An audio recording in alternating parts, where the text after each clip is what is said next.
Good day. I am Lian Julia A. Guevarra, and I am with my thesis partners, Ms. Patrice Joy V. Talaro and Ms. Zara Niria E. Teston, and today we'll be presenting our thesis proposal. Our thesis proposal is entitled Investigation on the Disruption of the Microclimates Conditions of the Philippines with respect to the occurrence of typhoons and other weather phenomena. So just a quick overview of our presentation, we will be discussing the following.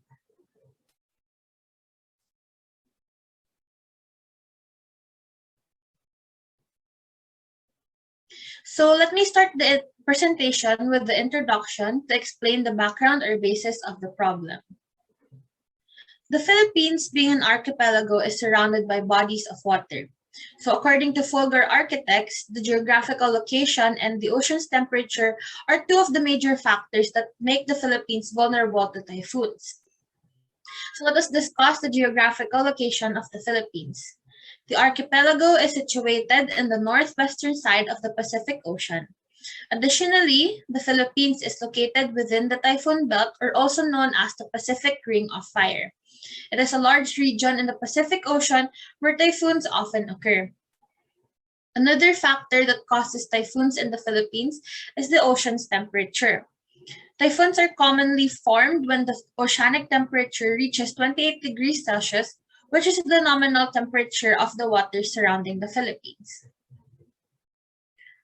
Over the course of 10 years, several typhoons have passed by the Philippine area of responsibility and have caused great damage, especially to the infrastructures and agricultural sector.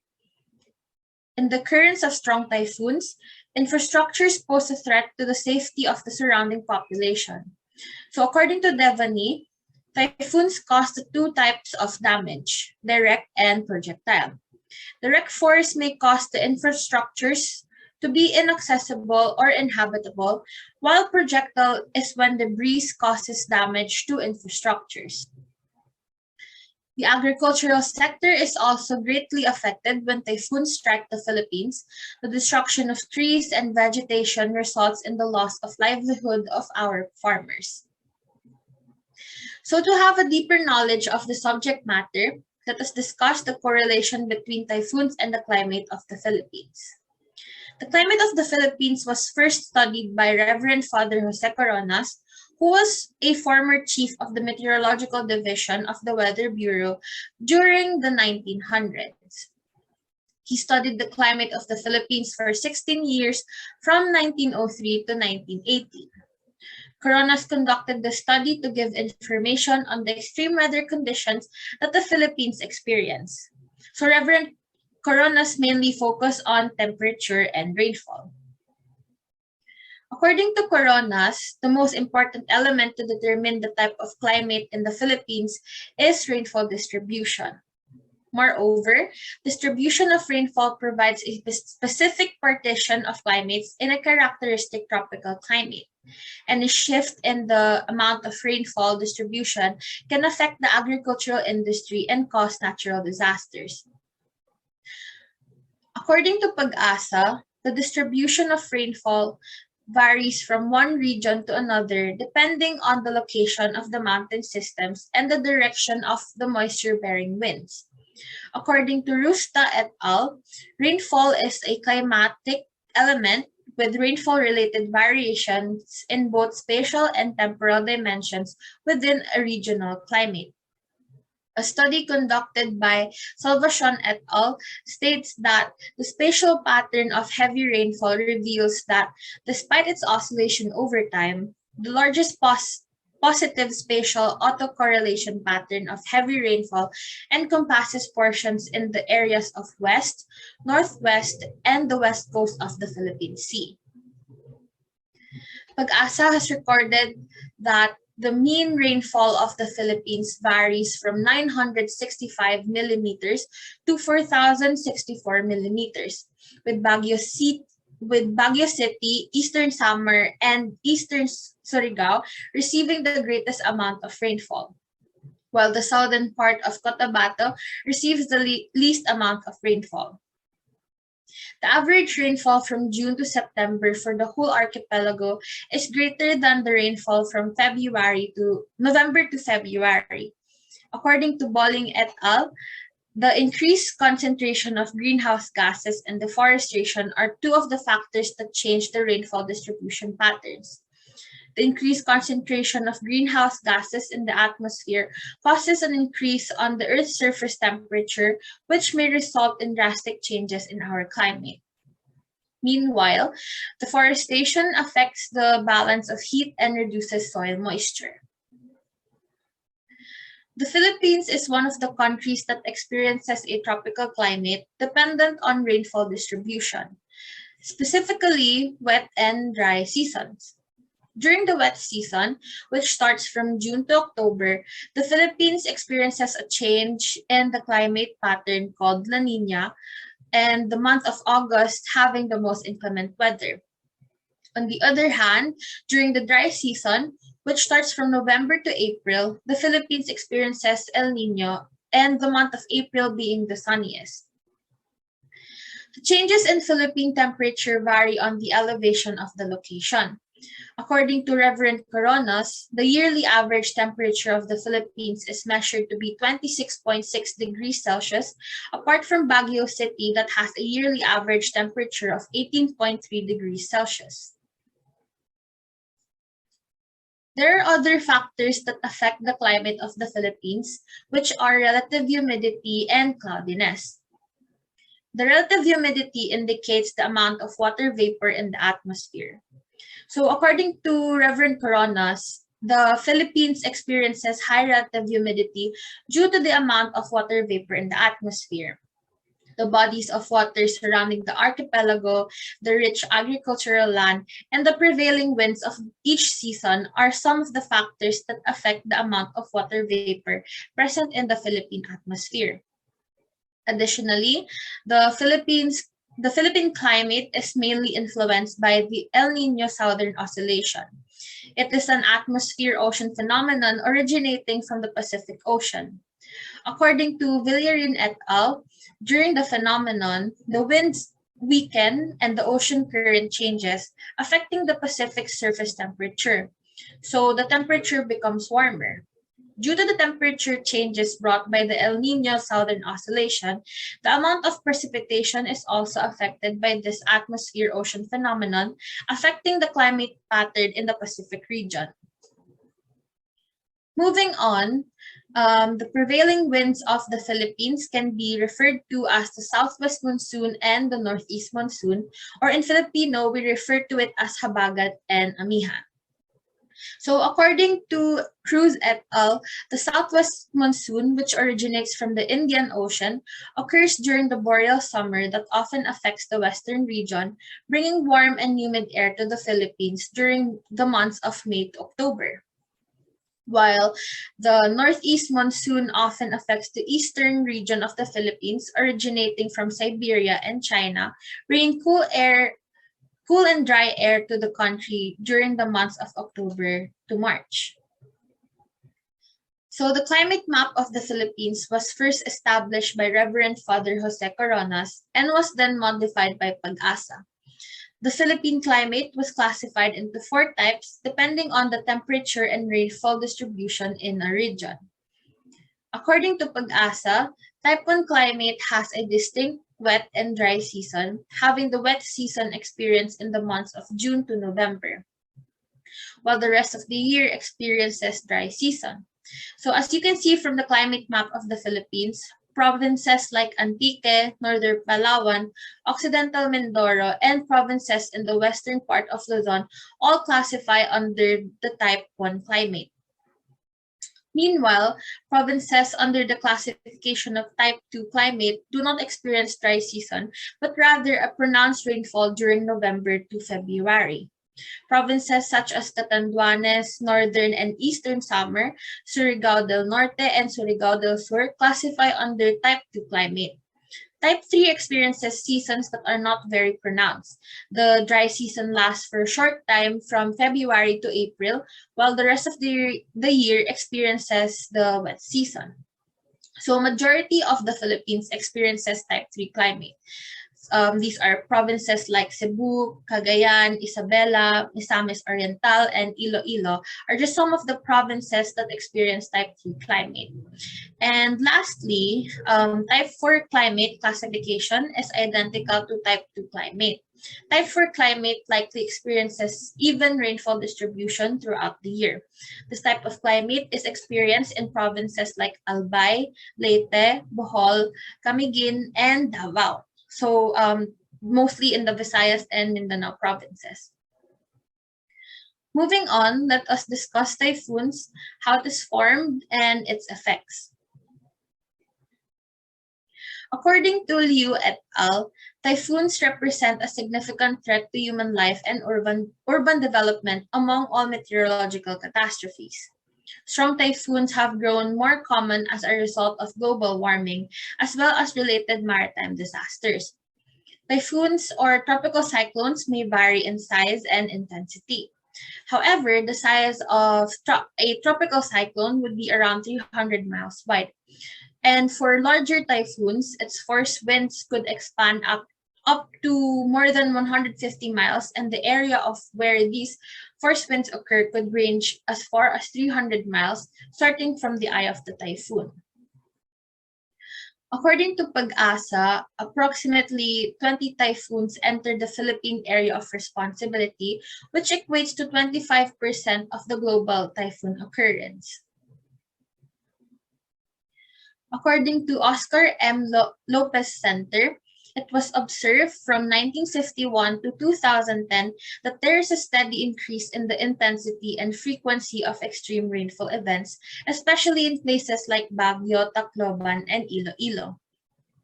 According to Santos et al., typhoons are classified based on their sustained winds. Super typhoons have sustained winds greater than 220 kilometers per hour, while typhoons range from 118 to 220 kilometers per hour. The sustained winds of a tropical storm range from 66 to 88 kilometers per hour. And lastly, sustained winds of a tropical depression is less than or equal to 61 kilometers per hour. Pag-asa stated that the typhoons that originate from the Pacific Ocean, specifically in the Marianas and Caroline Islands, impact both the climate and weather of the Philippines. The typhoons that pass by the Philippines flow in a northwesterly direction, making the northern part of the archipelago vulnerable to typhoon-related disasters, while the southern part of the archipelago is less susceptible to typhoons, making the Mindanao region rich in agriculture and industrial development. The country's temperature is also dependent on the hydrological cycle. Through the evaporation of water vapor, the temperature cools down. So according to National Geographic Society, as the water vapor condenses, it releases warmer temperature. The global mean temperature continues to rise yearly, which leads to an increase in evaporation, hence precipitation increases. According to NASA, the warmer temperatures contribute to the frequency and intensity of tropical cyclones, affecting those regions under the typhoon track. Good day. I am Patrice Talaro and I'll be discussing about the conceptual framework. The figure shown shows the factors to determine the frequency of microclimate disruption based on the modified Coronas classification map of the Philippines. Beginning with the typhoon tracks, the data of the tracks will be gathered from Pag-asa's database and it will then be categorized based on the seasons of the Philippines, such as the El Nino and La Nina. Meanwhile, the MCC map will be used to compare the gathered data to the existing data by using temporal and spatial distribution to assess the distribution of rainfall in the selected areas per climate type. Additionally, the different weather conditions has double-headed arrows pointing towards typhoon tracks and MCC map because these various weather conditions such as the El Nino, La Nina, the intertropical convergence zone, and the tail end of a cold front are classified as disruptors to the distribution of rainfall as well as the typhoon tracks, meaning to say that these weather conditions can be the reason why there are sudden changes in the hydrological cycle of the country. Let us now move to the issue of the research. These days, climate change has been one of the major causes of the disruption in the hydrological cycle of the country, and it is undeniable that the world has become increasingly concerned about the climate change due to the adverse repercussions that may be witnessed not only internationally but more so specifically here in the Philippines. It is known that disruption in the hydrological cycle results in more frequent occurrences of typhoons even when it is not rainy season. Because of this, places in the Philippines where typhoons don't normally occur become more prone to experiencing typhoon impacts. In line with the issues mentioned, our study will address 1. Disruption of the climate pattern of the Philippines due to the typhoons that have passed the Philippine Area of Responsibility in the last 10 years. It will also address the variances of rainfall distribution throughout the country based on the different climate types. Number 3. Furthermore, it can be used to lessen the impact of future typhoon disasters and improve the disaster management plan by analyzing the past typhoon tracks. Number 4, the study will address whether the nearby areas are affected with precipitation regardless of the climate type during typhoon. Number 5, and lastly, the impact on the agricultural sector whenever there is disruption in the microclimate caused by typhoons will also be studied. Let us now proceed with the main objectives. The main objective of the study is to investigate the disruption of the microclimate's conditions in the Philippines in the occurrence of typhoon events, given that the rainfall distribution pattern changes periodically. In order to fulfill the main objectives, the researchers will assess the temporal and spatial distribution of rainfall in the modified corona climate map with respect to the rainfall distribution. Number 2, additionally, records of typhoon tracks along with the information of rainfall in the Philippines from the Philippine Atmospheric, Geophysical, and Astronomical Services Administration, also known as PAG-ASA, will be gathered by the team. Number 3, furthermore, the climate disruption impact on hydrology will be analyzed and evaluated by reviewing the history of the modified corona's climate map of the Philippines and comparing it to the gathered data. Moving on to the significance of the study.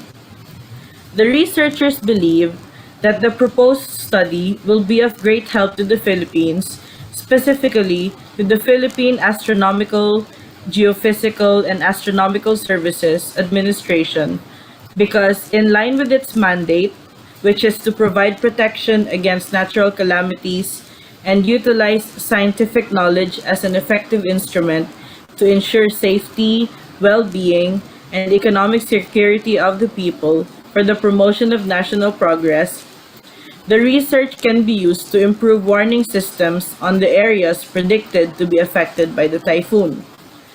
Additionally, the findings of the study will help the agricultural sector of the Philippines by reducing impact of typhoons on farming, harvesting fishes, and raising animals whenever disruption in the microclimate occurs. Moreover, the National Disaster Risk Reduction and Management Council will also greatly benefit from this study because the findings of the research can be utilized to create an improved disaster management plan for the areas that can be affected by the typhoon. Lastly, the study can be utilized for further studies regarding the impact of typhoons in the various climate of the Philippines.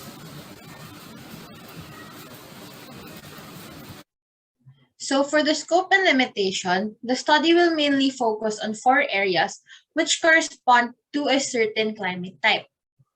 For type 1 climate, the selected location is the city of Manila, while for type 2 climate, we will be observing the city of Borongan in eastern Samar. The city of Calamba and Misamis Occidental will be observed for type 3 climate, and lastly, the city of Davao and Davao del Sur was selected under type 4 climate. So by studying the typhoon tracks and monthly rainfall distribution from the past 10 years, we aim to understand the climatological behavior of the atmosphere. Additionally, by studying these behaviors, we will be able to observe how frequent a certain area is affected by typhoons that enter the Philippine area of responsibility. The data that we will be utilizing for the study will be coming from the Philippine Atmospheric, Geophysical, and Astronomical Services Administration. We will only be observing the typhoon tracks and monthly rainfall distribution for the last 10 years due to the limited availability of data as well as time constraint. Additionally, the study is intended to be done in a 6-month time frame to be able to preserve the quality of the study.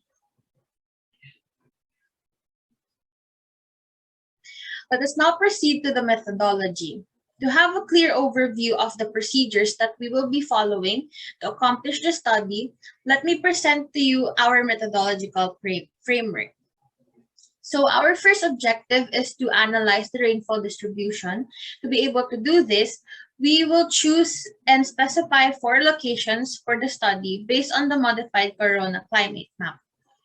These specific locations will be the representative for each climate type. All data that will be gathered shall be directly correlated to these locations. Hence, the monthly rainfall distribution for the past 10 years shall be collected from Pag-asa. This record is necessary to assess the conformity of each climate type's characteristics in relation to rainfall distribution. To specifically define the record, analysis of temporal and spatial distribution shall be implemented. Spatial distribution will determine if the chosen location of each climate type is covered by the rainfall, while the temporal distribution will assess the intensity of precipitation. The second objective is to analyze typhoon tracks and other weather phenomena. We will first classify the seasons according to the El Niño Southern Oscillation. This classification will then be used to analyze the gathered data of the monthly rainfall distribution, since the rainfall distribution varies according to each season. Data of typhoon tracks will also be collected from Pag-asa.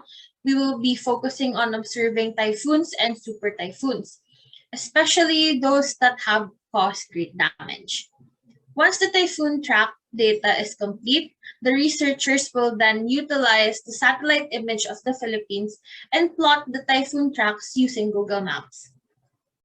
The plotted tracks will then be classified in accordance with the different climate types that the Philippines experiences. Our third objective is to evaluate the microclimate and typhoon track. The different typhoon patterns will be correlated to the rainfall distribution patterns by producing data analysis as well as statistical analysis. These analytics will be used to create significant findings regarding the correlation of rainfall distribution patterns to typhoon patterns. After correlating the rainfall distribution pattern to the typhoon patterns, the probability and the frequency of disruption on the microclimate will be determined.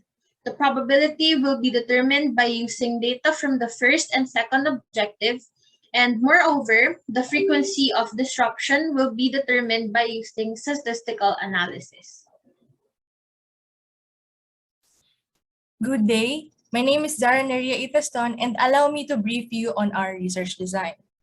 For this research, we opt to use the archival method since we found it to be the most appropriate and convenient research design in terms of searching and extracting information and evidence from original archives and gathering data.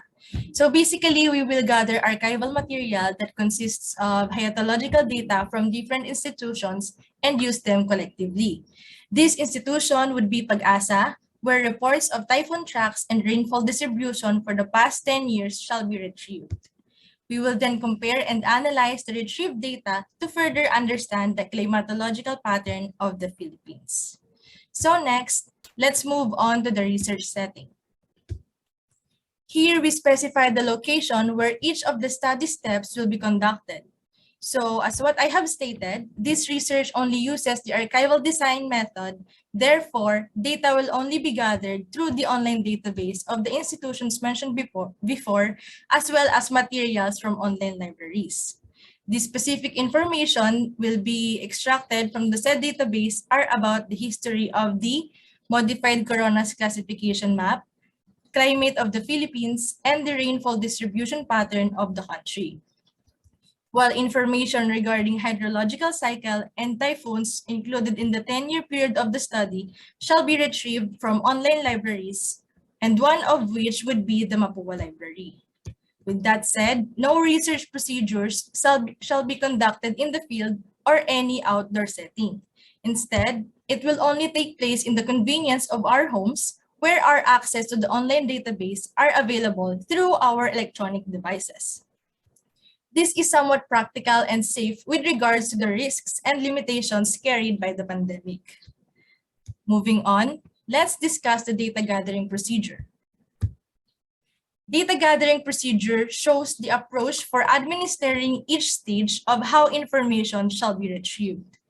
First of all, the archival research method sets up a parameter of data gathering based on the original archives of Pag-asa and online libraries. After accessing the database of Pag-asa, we will browse through their forecast of the monthly rainfall distribution for each year from year 2011 up to 2021. Similarly, typhoon records of the same interval shall be considered as the 10-year time frame under investigation. The records will be the basis for plotting the typhoon tracks using Google Maps. With that said, these are the only data that shall be gathered for the entirety of the research. Specifically, under Step 2 and 5 of the methodological framework, as evident to what have been stated, only online resources will be utilized as materials for comparison and analysis. This explains why the data gathering procedure is archival and specifically from an online database. Now, let's proceed to the data gathering instruments. We will only conduct a secondary data collection since everything will come from online resources. To be specific, we will go over the database of Pag-asa to retrieve their monthly rainfall forecast and typhoon track records. This can be considered as a report type of data gathering instrument. More than that, a book will also be used since that is where the modified corona's climate map will be retrieved. These are the only resources needed to be able to conduct the analysis with regards to the objectives of the study.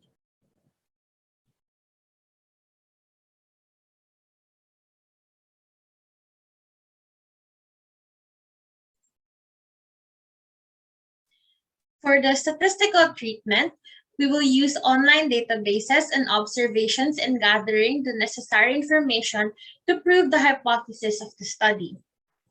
The data gathered by the researchers will be arranged in a qualitative method. The data that will be gathered for the typhoon track will be utilized to observe the frequency of typhoons passing the 4 selected locations of the study. As for the rainfall distribution pattern, the researchers will utilize this data to identify which areas surrounding the selected location have experienced rainfall despite not being along the typhoon track. So that is it for our presentation. Thank you and have a good day.